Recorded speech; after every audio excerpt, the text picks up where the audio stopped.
Hi everyone, good evening to all of you. I welcome you all on my platform. दुनिया का सबसे बड़े YouTube channel cam activation पे आपका स्वागत है। और आज मैं आपके साथ डिस्कस करने वाला हूँ बहुत ही इम्पॉर्टेंट चीज़, जिसके बारे में YouTube पे भी बहुत सारी वीडियोस आ रही हैं आपके ऊपर, और बहुत सारा स्पेकुलेशंस चल रहे हैं कि ये होगा क्या ये होगा, तो उसके बारे में डिस्कस कर लेते हैं। जैसे कि आप लोगों को पता है, नीट 2024 5 मई को होने वाला है। कब होने वाला है? 5 मई को होने वाला है। एनटीए ने ये डेट ऑफिशियली रिलीज कर दी है 5 मई। तो जैसे कि पहले होता था कि मई का पहला संडे, तो इस बार 5 मई शायद वो पड़ रहा होगा 2024 में, तो उसको ये एग्जाम होने वाला है। तो सबसे पहली स्पेकुलेशन, सबसे पहली चीज आपकी ये डिकोड हो गई कि एग्जाम कब होगा। तो एग्जाम की डेट आ गई, तो जितना एफर्ट तुम डाल रहे हो उससे थोड़ा ज्यादा एफर्ट डालना शुरू कर दो, क्योंकि लगभग 7-8 महीने बचे हैं। ठीक है, तो पहली चीज तो यही थी कि एग्जाम कब होगा।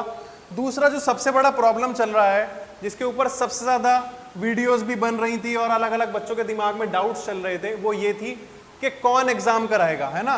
कुछ लोग सोच रहे थे कि एनएमसी कराएगा, और एनएमसी जो है एम्स से पेपर बनाएगा, तो पेपर बहुत टफ बनेगा सर। मुझसे भी बच्चे पूछते रहते हैं सर लेवल क्या होगा, इस बार एम्स शायद पेपर बनाएगा। तो ऐसा कुछ नहीं है। कंडक्टिंग एजेंसी इस बार भी कौन है? एनटीए है। कंडक्टिंग एजेंसी कौन है? NTA, national testing agency. या आप सभी को पता है एनटीए कंडक्ट करा रही है कई सालों से पेपर, और जेई मेंस का भी यही कराएंगे, नीट का भी पेपर यही कराएंगे। तो ये अपने दिमाग से निकाल दो कि एनएमसी पेपर कंडक्ट कराएगी या एम्स पेपर बनाएगा। जैसा पेपर पहले एनटीए बनाता आ रहा है, वैसा ही पेपर इस बार भी बनेगा। पेपर कंडक्टिंग एजेंसी इस बार भी एनटीए ही है। ठीक है, अब तीसरी बात कर लेते हैं पैटर्न की। पैटर्न की बात कर लेते हैं कि किस पैटर्न पे पेपर आएगा। पैटर्न बिल्कुल सेम रहने वाला है। पैटर्न जो आपका 2022 2023 है ना, 2022 2023 में जो फॉलो हुआ, वही 2024 में ही लगभग वही पैटर्न फॉलो होगा 2024 में भी, जो 2023 और 2022 में हुआ। ठीक है, तो इसका मतलब ये है कि जैसी तैयारी पिछले आपके सीनियर्स ने, या जिन लोगों ने भी पिछले साल पेपर दिए हैं, जैसी तैयारी उन लोगों ने की है, आपको लगभग वैसी या उससे थोड़ी सी और अच्छी करनी पड़ेगी, क्योंकि आप देख रहे हो कि स्टैंडर्ड हर साल ना बढ़ता जा रहा है।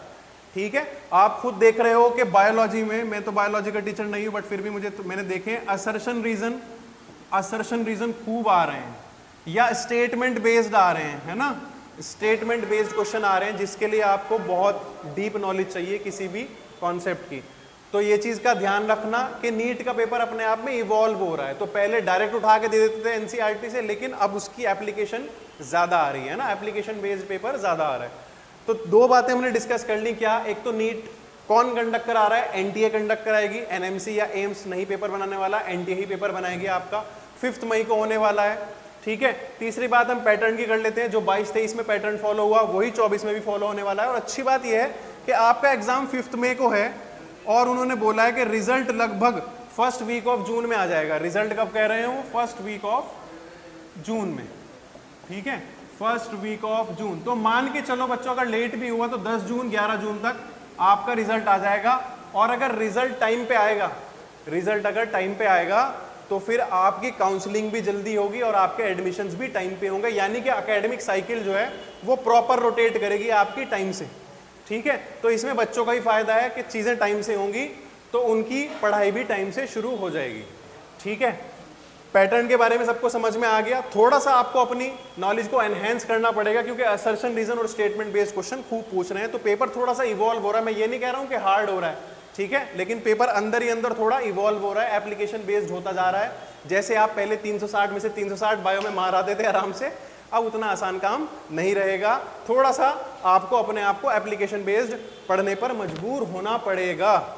ठीक है, देखो बायोलॉजी तो मैं मान के चलता हूं मैक्सिमम बच्चा तैयार करके जाता है, जो नीट का एग्जाम देने आता है, वो मैक्सिमम बच्चा बायोलॉजी तैयार करके आता है। लेकिन आपको जो रैंक बनवाएंगी वो आपकी बनवाएगी केमिस्ट्री और फिजिक्स। केमिस्ट्री आपको सिलेक्शन दिलाएगी और फिजिक्स आपको रैंक दिलाएगी। मतलब बीइंग अ केमिस्ट्री टीचर, मुझे ये कहने में कोई हेजिटेशन नहीं है कि सबसे अच्छी फिजिक्स है आपके लिए, जो आपकी रैंक बनवाएगी। केमिस्ट्री आपका सिलेक्शन कराएगी, मतलब 600 के पार आपको ले आएगी। अगर आपकी केमिस्ट्री अच्छी होगी तो आप 600 के पार कूद जाओगे आराम से। लेकिन अगर आपकी फिजिक्स अच्छी है तो वो आपको टॉप मोस्ट कॉलेजेस तक पहुंचा सकती है। मतलब वो आपको टॉप लेवल बच्चों में पहुंचा सकती है, अंडर 100 अंडर 200 बच्चों में आपको पहुंचा सकती है। ठीक है, एक क्वेश्चन जो जनरली और मुझसे पूछते हैं बच्चे वो है old NCERT versus new NCERT. ठीक है, old NCERT versus new NCERT, sir कौन सी पढ़े? तो भाई मैं तो सलाह दूंगा कि ओल्ड एनसीईआरटी पढ़ो, खासकर बायोलॉजी वाले जो हैं वो तो ओल्ड एनसीईआरटी पढ़ो, क्योंकि बहुत सारे क्वेश्चंस जो हैं वो ओल्ड एनसीईआरटी के लाइन टू लाइन उठाकर दे रहे हैं आजकल। ठीक है, तो मैं तो सलाह दूंगा आपको ओल्ड एनसीईआरटी आपको तैयार करो। बाकी केमिस्ट्री में बहुत ज़्यादा चेंजेस नहीं है, फिजिक्स में आई गेस बहुत ज़्यादा चेंजेस नहीं है, बट बायोलॉजी में तो चेंजेस हैं ओल्ड एनसीईआरटी और न्यू एनसीईआरटी में। तो आप ओल्ड एनसीईआरटी कवर करो, उससे ज़्यादा पोर्शन कवर हो जाएगा आपका। ठीक है, और क्या डाउट्स आ रहे हैं बच्चों के दिमाग में कि डिलीटेड सिलेबस आएगा कि नहीं आएगा, है ना? एक और चीज़ जो आती है बच्चों के दिमाग में वो है सर क्या डिलीटेड सिलेबस एग्जाम में आएगा या नहीं आएगा? तो भाई ये बहुत मुद्दा बड़ा है बच्चों के दिमाग में कि अगर हम जो है डिलीटेड सिलेबस के हिसाब से तैयारी करें तो कोई प्रॉब्लम तो नहीं होगी। देखो मेरा कहना यह है कि आप पूरा सिलेबस तैयार करो, आपके सीनियर्स ने भी पूरा ही सिलेबस तैयार करके 720 में से 720 लाए हैं, तो आपको क्या प्रॉब्लम है? ठीक है, और दूसरी बात ये कि लगभग मार्च में आपका फॉर्म आता है, नीट का फॉर्म जो आता है मार्च में आता है, और उसी टाइम पे आपको पूरा सिलेबस मिल जाता है। ठीक है, तो अब मार्च तक थोड़ी ना वेट करोगे आप, जो एग्जाम मई में है उसके लिए मार्च में थोड़ी वेट करोगे कि सिलेबस डिलीटेड वाला आ रहा है या नहीं आ रहा है। तो आप पूरा तैयार करके चलो, डिलीटेड होगा सिलेबस अगर तो आपका फायदा ही है उसमें, आपने तो पूरा तैयार कर रखा था। लेकिन जिस बच्चे ने डिलीटेड के हिसाब से तैयार करा, जिस बच्चे ने सिलेबस कम तैयार करा, है ना, जैसे केमिस्ट्री में देखो 12th में 10 चैप्टर ही हैं सीबीएसई में, अगर बोर्ड की बात करें इस बार 14-15 में से 10 ही छोड़े हैं उन्होंने। ठीक है, उसमें उनका पॉलीमर नहीं है, ठीक है, मेडिसिनल जो केमिस्ट्री है लास्ट वाला वो नहीं है, और आपका उसमें प्रिंसिपल ऑफ आइसोलेशन नहीं है, पी ब्लॉक नहीं है, बताओ सॉलिड स्टेट नहीं है, और ये सारे चैप्टर्स से क्वेश्चन आते हैं नीट में, प्रीवियसली आप देख सकते हो। तो अगर आप इतने चैप्टर छोड़ के जाओगे और सडनली आपको मार्च में पता चलेगा कि जी पूरा सिलेबस आ रहा है, तो फिर पैनिक कर जाओगे।